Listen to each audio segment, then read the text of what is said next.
खुलताबाद येथील औरंगजेब कबरीचा विषय थोडा थंडावला असताना आता खुलताबादचं नामकरण रत्नपूर करावं अशी मागणी समोर आलेली आहे। यावरून इम्तियाज जलील यांनी निशाणा साधलाय। सगळे नाव बदलली जातायत, देशाचं नाव मोदी स्थान करा आणि आता आपल्या बापाचंही नाव बदला असा हल्लाबोल जलील यांनी केलाय। भाजपनं घोटाळा करत निवडणूक जिंकली असा आरोप मल्लिकार्जुन खरगेंनी केला होता। दरम्यान आज काँग्रेसची जी अवस्था झाली आहे त्यातून सुधारणा केली नाही तर पुढच्या निवडणुकीत काँग्रेस पक्षाला मान्यतेसाठी झगडावं लागेल असं प्रत्युत्तर राधाकृष्ण विखे पाटलांनी दिलंय।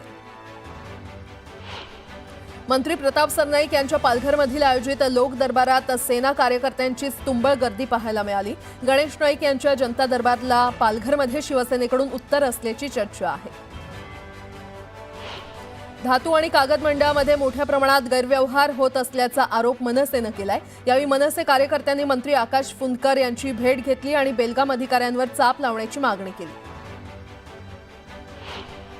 राज्यात परमिशन देण्यात आलेल्या बाईक राईड सर्व्हिसमध्ये भूमिपुत्रांना 80% घेण्यात यावं अशी मागणी मनसेनं केली आहे। मनसेचे नेते आणि मुंबई अध्यक्ष संदीप देशपांडेंनी यासंदर्भात परिवहन आयुक्तांची भेट घेतली।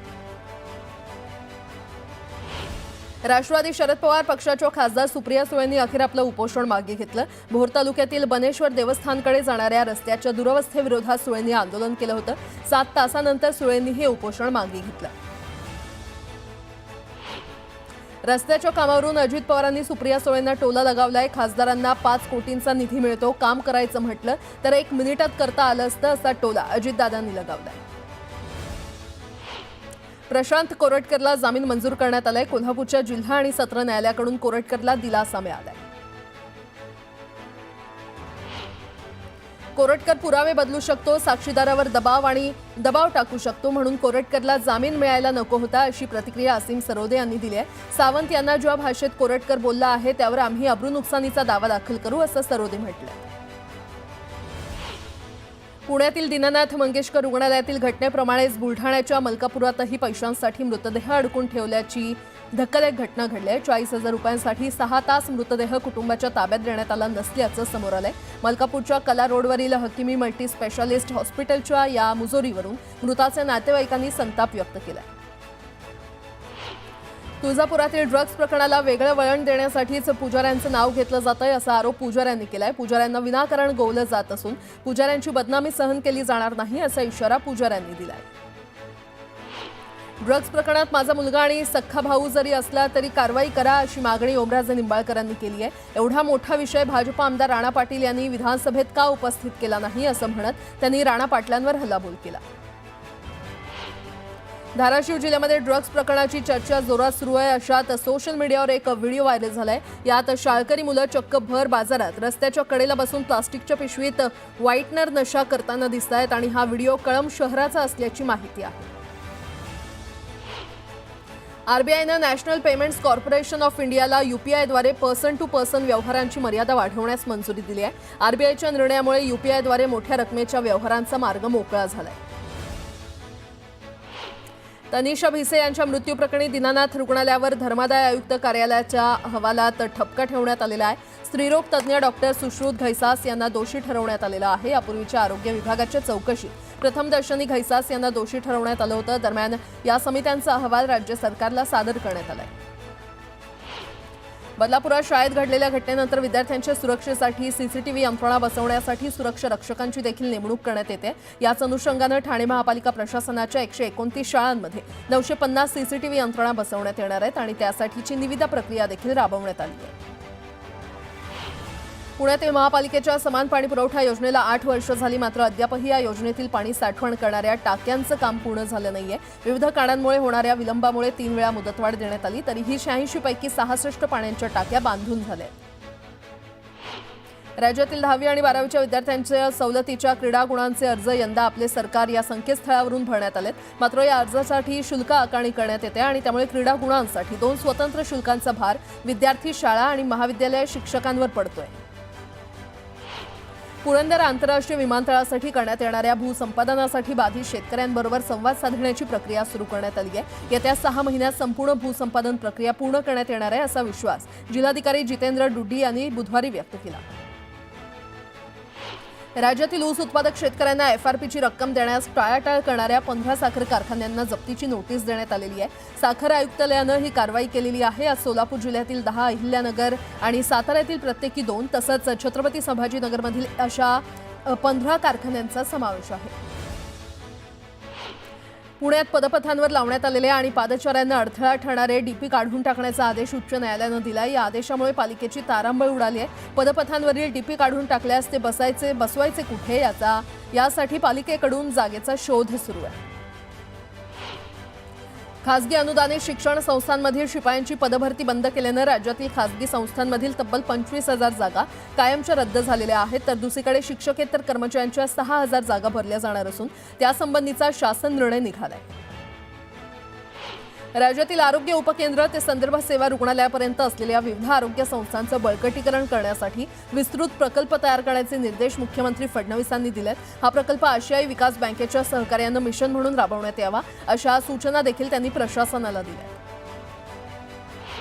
सावित्रीबाई फुले पुणे विद्यापीठातर्फे विद्यार्थ्यांना दिल्या जाणाऱ्या शिष्यवृत्ती योजनांचं स्वरूप बदलण्यात आलेलं आहे। त्याला आता अर्थसहाय्याचं स्वरूप देण्यात आलं असून एकूण 6 अर्थसहाय्य योजनांसाठी पदवीपूर्व आणि पदव्युत्तर पदवी स्तरावरील एकूण 3,000हून अधिक विद्यार्थ्यांची निवड करण्यात आली आहे। या विद्यार्थ्यांना योजनेनुसार 2 ते 18,000 रुपयांपर्यंतची रक्कम मिळणार आहे।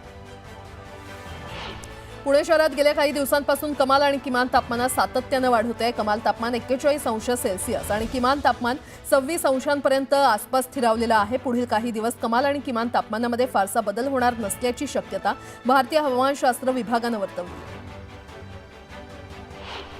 पुण्यात एप्रिल 2024 ते मार्च 2025 या कालावधीमध्ये 70 माता मृत्यू झालेले आहेत। त्यात महापालिका क्षेत्रातील रहिवासी 26 माता असून महापालिकेबाहेरील 25 तर इतर जिल्ह्यातील 19 माता आहेत। विशेष म्हणजे एकूण मृत्यूंपैकी 52 मृत्यू हे दारिद्र्य रेषेच्या वर असलेल्या कुटुंबातील आहेत। दीनानाथ मंगेशकर रुग्णालयामध्ये गर्भवतीला अनामत रक्कम मागितल्याचं समोर आल्यानंतर आता पिंपरी चिंचवड महापालिकेनं शहरातील 650 खासगी रुग्णालयांना नोटीस बजावली आहे। यापुढे कोणत्याच रुग्णालयानं रुग्णाकडून अनामत रकमेची मागणी करू नये, तसंच मागणी केल्यास परवाना रद्द करण्यात येईल असा इशारा देण्यात आला आहे।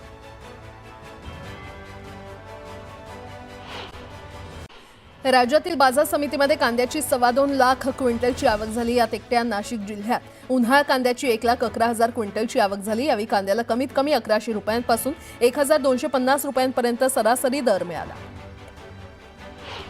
जातीनिहाय जनगणनेची आक्रमक मागणी करताना राहुल गांधींनी पंतप्रधान मोदींची आणि राष्ट्रीय स्वयंसेवक संघाची जोरदार खिल्ली उडवली। अमेरिकेच्या शुल्क आकारणीमुळे गंभीर आर्थिक संकट येणार असल्याचा इशारा देखील यावेळी राहुल गांधी यांनी दिला। सोलापुरात भीषण पाणी टंचाई निर्माण झाली आहे। 1-2 दिवसाआड सुद्धा शहरातील नागरिकांना पाणी मिळत नाही, तर काही भागात नागरिकांना 5 ते 6 दिवसाआड पाणी मिळत असून पाण्यासाठी नळांना विद्युत पंप लावण्याचे प्रकार सुरू आहेत। मुंबई महानगरपालिकेच्या ए विभागातील साबू सिद्दीक मार्ग ते कर्नाक बंदर पुलापर्यंतच्या रस्त्यावर अतिक्रमण केलेल्या सुमारे 25 दुकानांवर महानगरपालिकेनं निष्कासनाची कारवाई केली। मुख्य डाक कार्यालय आणि सेंट जॉर्ज रुग्णालय या परिसरात वाढीव जागा व्यापून अतिक्रमण केलेली दुकानं आणि फेरीवाल्यांवर देखील निष्कासन आणि जप्तीची कारवाई करण्यात आली आहे। आरएमसी प्रकल्पातून तयार मिश्रण वाहून नेणाऱ्या वाहनांची संख्या वाढवण्यात यावी, याबाबत आवश्यक कार्यवाही करण्याच्या सूचना अतिरिक्त महानगरपालिका आयुक्त अभिजित बांगर यांनी यंत्रणांना दिल्यात। सध्या सुरू असलेली रस्त्यांची कामं कोणत्याही परिस्थितीमध्ये 31 मे पर्यंत पूर्ण होणं गरजेचं असल्याचंही त्यांनी नमूद केलं। सध्याच्या कडक उन्हाळ्यात पुणेकरांना सुखावणारी बातमी आहे ती म्हणजे पावसाळ्यापर्यंत शहरात पाणी कपात होणार नाहीये। 15 जुलैपर्यंत पुरेल इतका पाणीसाठा धरणात असून गेल्या वर्षीपेक्षा यंदा खडकवासला धरण साखळीमध्ये 2% पाणी अधिक आहे। बदलापूर येथील लैंगिक अत्याचाराच्या घटनेच्या पार्श्वभूमीवर शाळकरी मुलांच्या सुरक्षिततेच्या दृष्टीनं शिफारसी सुचवणाऱ्या 2 निवृत्त न्यायमूर्तींच्या अध्यक्षतेखालील विशेष समितीनं सादर केलेल्या अहवालावर राज्य सरकारनं अद्याप काहीच निर्णय घेतला नसल्यानं उच्च न्यायालयानं संताप व्यक्त केला। या शिफारसी स्वीकारून त्यांची अंमलबजावणी करण्यासाठी बदलापूरसारखी घटना घडण्याची वाट पाहत आहात का? अशा घटना रोखण्यासाठी सरकार खरंच गंभीर आहे का? असा उद्विग्न प्रश्न देखील न्यायालयानं सरकारला केलाय। कोणतीही बदली आमदारांच्या शिफारसीनं किंवा मंत्रालयात येऊन होणार नाही, ती गुणवत्तेनुसारच होईल असा इशारा महसूल मंत्री चंद्रशेखर बावनकुळे यांनी दिलाय। बावनकुळेंनी राज्यातील उपविभागीय अधिकारी, प्रांताधिकारी आणि तहसीलदारांची बैठक घेतली आणि यावेळी त्यांनी हे वक्तव्य केलं। केंद्रीय मंत्रिमंडळाच्या संरक्षण विषयक समितीच्या झालेल्या बैठकीत 26 राफेल लढाऊ विमानांच्या खरेदी व्यवहारास मंजुरी देण्यात आली आहे. फ्रान्सकडून घेतल्या जाणाऱ्या या विमानांसाठी सरकारला 63,000 कोटी रुपये खर्च करावे लागणार आहेत.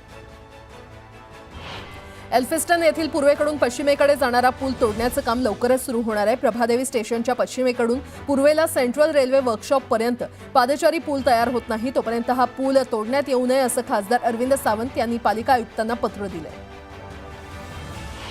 हवामान बदलामुळे कोकणातील हापूसप्रमाणेच कर्नाटकातील आंब्याच्या लागवडीवर परिणाम झालेला आहे. कर्नाटकातील आंब्याचा हंगाम महिनाभर उशिरा सुरू झाला असून दरवर्षीच्या तुलनेमध्ये यंदा उत्पादनात 50% घट झाली आहे. हवामान बदलामुळे मोहोर गळून आंब्याच्या उत्पादनात घट झाली आहे.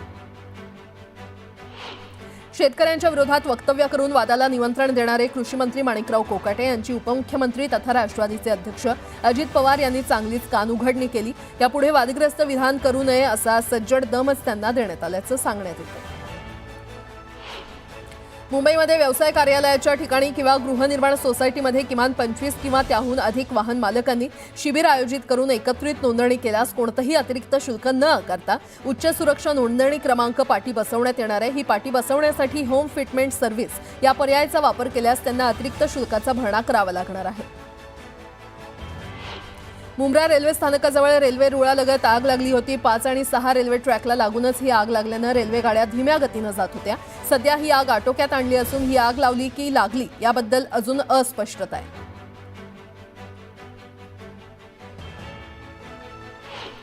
लातूरमधून ड्रग्ज तस्करीचा पर्दाफाश करण्यात आलाय. इथून 17 कोटींचं ड्रग्ज जप्त करण्यात आलंय.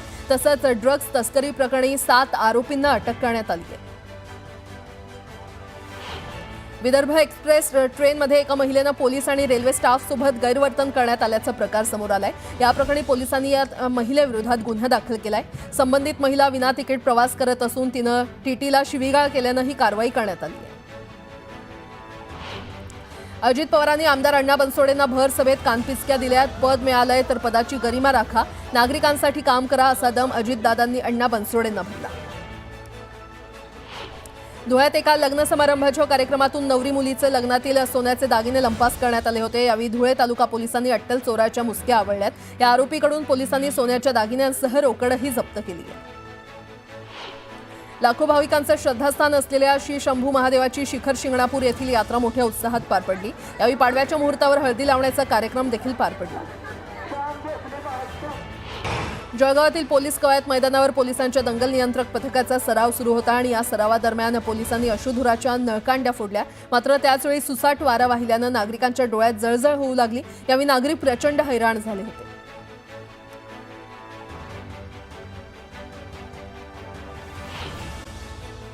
रत्नागिरी आणि सिंधुदुर्ग जिल्ह्यातील देवरहाटी जमिनी या शासकीय जमिनी असून त्या महसूल प्रशासनाच्या ताब्यात आहेत. अशा जमिनींचे प्रस्ताव तातडीनं सादर करण्याचे निर्देश महसूल राज्यमंत्री योगेश कदम यांनी मंत्रालयात आयोजित आढावा बैठकीत दिले. घरगुती सिलेंडर, पेट्रोल आणि डिझेलमध्ये झालेली दरवाढ विरोधात ठाकरे गट आक्रमक झालाय. विक्रोळीमध्ये ठाकरे गटाकडून केंद्र सरकारची त्रिडी यात्रा काढण्यात आली आणि यामध्ये आमदार सुनील राऊत यांनी देखील सहभाग घेतला. मोजणी नसल्यानं गुंठेवारी जागांची खरेदी विक्री होत नाही. ज्यांची जागा आहे त्यांना पालिका बांधकाम परवाना देत नाही. ही बाब शहराच्या विकासात बाधा आणणारी असल्यानं सोलापुरात गुंठेवारीला परवानगी देण्यात आली आहे. महसूल मंत्री चंद्रशेखर बावनकुळे यांनी या संदर्भातील आदेश जिल्हाधिकाऱ्यांना दिले. धाराशिव ड्रग्ज प्रकरणात माझा मुलगा किंवा सख्खा भाऊ जरी असला तरी कारवाई करा. मला कुणाला वाचवायचं असतं तर मी लोकसभेत प्रश्न उपस्थितच केला नसता असं स्पष्टीकरण आमदार ओमराजे निंबाळकर यांनी दिलं. कर्जतमधून सुधाकर घारे यांनी राष्ट्रवादीमध्ये घर वापसी केली आहे. यावेळी खासदार सुनील तटकरे आणि नरहरी झिरवाळ यांच्या उपस्थितीमध्ये घारे यांनी त्यांच्या कार्यकर्त्यांसह शेकाप आणि मनसेच्या कार्यकर्त्यांनी देखील पक्षात प्रवेश केला. पश्चिम बंगालमध्ये वक्फ सुधारणा कायदा लागू होणार नाही अशी मोठी घोषणा मुख्यमंत्री ममता बॅनर्जी यांनी केली आहे. अल्पसंख्याक आणि त्यांच्या मालमत्तेला धक्का लागू देणार नाही असंही त्या यावेळी म्हटलं. मसाजोगमध्ये गावकऱ्यांनी बॅनर लावत संतोष देशमुख हत्येप्रकरणी न्यायाची मागणी केली आहे. गावात बॅनर लावून आम्हाला फक्त न्याय हवा आहे अशी मागणी गावकऱ्यांनी केली आहे. सिल्लोडमध्ये आमदार अब्दुल सत्तार यांच्या अध्यक्षतेखाली आढावा बैठक घेण्यात आली. विविध सण उत्सवाच्या पार्श्वभूमीवर नागरिकांना सर्व सोयी सुविधा उपलब्ध करून देण्याच्या अनुषंगानं या बैठकीचं आयोजन करण्यात आलं होतं. हिंगोली जिल्ह्यातून जाणाऱ्या शक्तीपीठ महामार्गाचे जवळा पांचाळ भागात जमीन तपासणीचं काम सुरू आहे। हे काम स्वाभिमानीचे नेते राजू शेट्टी यांनी थांबवलंय। राजू शेट्टी यांनी या भागात भेट देत हे काम थांबवण्यास सांगितलंय। शेतकऱ्यांच्या हरकतीचा विचार करावा अशी मागणी त्यांनी केली आहे।